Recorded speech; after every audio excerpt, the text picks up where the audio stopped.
Welcome to the HR Happy Hour Work Break. You're here with Trish and Steve. Hey, Steve Bose. Hey, Trish, how are you? I'm good. How are you? I'm well, thank you. Good to be here. Glad it's Friday for sure. I am very glad it's Friday. You know why? I mean, I know the normal reasons why people are glad it's Friday, but I it get sounds to like you. see you soon. I get Oh, to see well, you in person soon. We're going to be recording a really how about cool that? episode of the HR Happy Hour. So yeah, in person, that'll be fun. It will be. Good deal. Hey, listen, I don't know what you've been doing today. I've had lots of client calls. I know we've had one together, but I did take a minute. Well, let me ask you first. So you use Outlook, right? We both use Outlook, Indeed. and it has an option where you can like book, time to answer emails automatically every Yeah, week. You can focus book Kyle's, time, learning right? time. Sure, Focus yeah. time, right? Do you ever book the learning time? It always asks me, do I want to I book do. learning time? Do you? I have done that, yes. And do you actually use it to learn something? Hit and miss, Hit probably, and I'd miss? say. Well, I never build it in, and I built some in today, and I actually went and just kind of randomly looked through the TED Talks and Okay. found one. I found one. I want to share it with you and the listeners. I've even made a little banner of the one I watched. So again, was just kind of looking through TED Talks, trying to find something that seemed interesting or whatever, and I actually found two. The first one I watched was how to prepare for end of life better, which was really kind of morbid, but Yeah, I'd probably pass on that one. Go ahead. interesting. I know, and that's what I thought. And then it'll bring up like recommended um, other things to watch, and it brought up this one, what makes a good life. And the reason I mention it is because it's actually a Harvard study that's been going on for over 75 years. Now, again, this was 7 years ago, so now over 80 years. Must be some pretty Researchers, old researchers at this point. yeah, I know, if any are still up. No, it's obviously been handed down, but no, they took basically, I won't give the whole thing away because it's really worth a watch and it's not very long, but it's on YouTube. But the study basically followed a group of male children, like young teens, from the Boston area back in the 30s, all the way through their whole life, and just try to see, because again, these were kids that were growing up like in a tenement, didn't have opportunities. It was obviously, grew up through the Depression and so forth. Okay. And so it was kind of just following like what happens to these men and do they wind up having a happy life. And so really fascinating. And I just found that it was, not only did it teach me something, it taught me quite a few things actually. So that's my learning for the day. I'm going to share it with I you think and I would everyone. like that talk better, Trish, if it was what makes a good life, period, instead of what makes a good life question. You know what I'm saying? Because he's asking what makes a good life. Kind of like, I don't know. I don't That's know. why, Okay. the song by Marvin Gaye, What's Going On? Right. That song is what's going on, period. It's not what's going on, question. Is it really? It is, which is one of the reasons why it's such a great song. What's How going about on? that? Wow. This went a whole different direction. The use Think of about that. punctuation Think is about that. critical. No, anyway. So yeah. So for everyone over the weekend, go check out this on YouTube. It was really good. And Cool. it's not very long, but yeah, I'm going to think about things a little more, maybe. Yeah. Okay. No. Cool. So I've got some updates, Trish. An update on a story we talked about the other day from our friends in Austria, right? I talked about Oh, you did. what's going on with COVID over there. An update. Wait, what's going on? Question mark or period? Period. This is serious. Austria is reinstating a full lockdown of everybody for 20 Right. days. And now, Trish, and I think it's the first, at least European country for sure, maybe the first country I'm aware of, is going to require the entire population to get COVID-19 vaccinated by it's going to start in February 2022. The case rate in Austria is among the highest in Europe, almost 1,000 cases per 100,000 people, which is really, really high. Requiring vaccination across the entire population.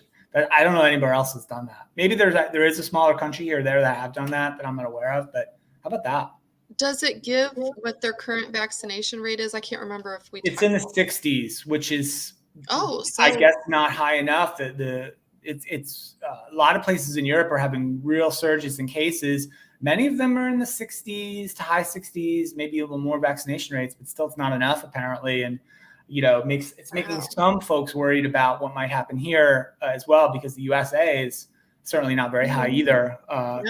It's probably still in the high 60s, maybe close to 70 across the entire population. So, but last piece of vaccine news, we're all sick of it. I'm sick of talking about it, but this was important today. This came out this morning, Trish. Okay. Back in our country, the U.S. FDA has now authorized COVID-19 booster shots for all U.S. adults. Oh, really? For Pfizer and Moderna vaccines. Everyone's eligible. Okay. You don't have to be in like that special class or protected group anymore. Right. All adults eligible for the booster. So I'd recommend it. Go get boosted. How about that? Well, that's interesting. I wonder how quickly the states will have that happen, because I actually looked into it. You and I are going to a UKG event in December, mid-December, and we're both vaccinated. But I was definitely thinking, oh, I'm going to go ahead and get a booster before I go to this thing.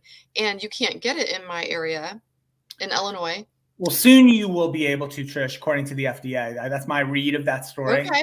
It may take a little time for the states and the localities, especially, to roll that out and they'll probably have to bring in extra supply, would be my guess, because more people now will be eligible. Essentially, all adults will be eligible. So I think that's good news. I hope that folks go ahead and do that. So, yeah.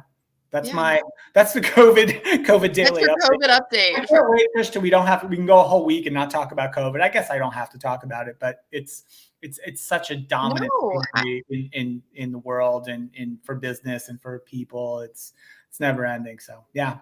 No, and I think this is the exact reason that it's good that we get on here and talk about just whatever happens to come up, because I didn't know that. I didn't hear that. So thank you for sharing that. I don't know about you. I really have tried to, in this last year, steer clear of the news. I know that might sound like silly to put my head in the sand, but it's almost at times too much. I think it's just, bad news is overwhelming sometimes, and you just need a little break from it. And so sometimes I miss out on stories, though, that are really helpful. So yeah. All right. How about some lighter stuff? I got a couple things. Let's talk about lighter stuff. What do you got? Okay. Amazon.com editors, Trish, have released their top 10 books of 2021. I don't have the full list written down, but I have acquired one of the books in the top 10. Really? Here it is. It's called Clara and the Sun by Kazuo Ishiguro. Okay. Which I plan on reading very soon. We didn't talk about this yet, but we should maybe. The H3HR kind of mental health reset week coming up. But this is a novel about a robot girl who possesses artificial intelligence, who's developed to be a playmate for real children. But then some things apparently happen, and it's supposed to be pretty intense and interesting. So I'm looking forward to reading this. I will report back in a couple of weeks or so on Clara and the Sun, one of the top 10 books of the year. It wasn't just on Amazon. It was on a couple of other websites as well. One of the best books of 2021. Okay. That sounds good. We should definitely do that. I'm still reading Beyond Mars and Venus, which I am loving that book. So yeah. You mentioned learning time earlier, and you're trying to learn things on learning time. I'm trying to improve myself as well, Trish, like a little self-help kind of thing.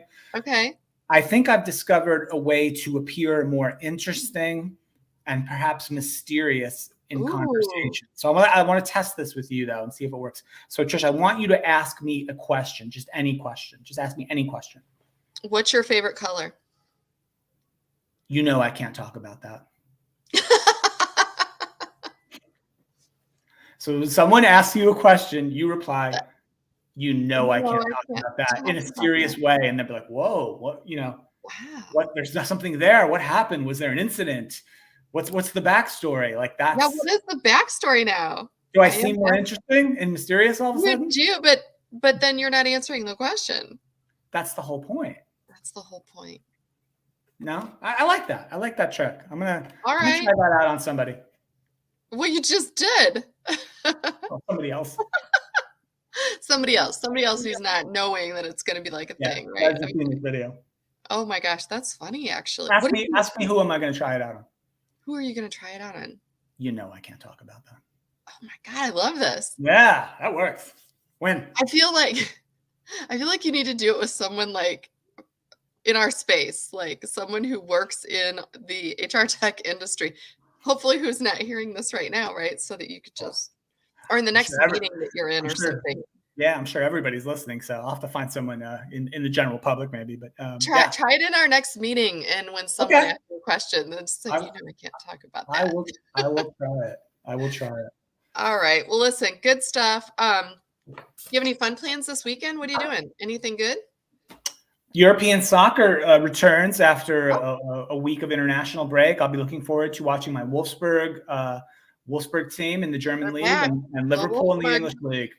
That's my prime goals, and maybe eat some barbecued ribs or something. Okay, good. I'm gonna try and see the new Ghostbusters movie with Paul Mm. Rudd, sexiest man alive.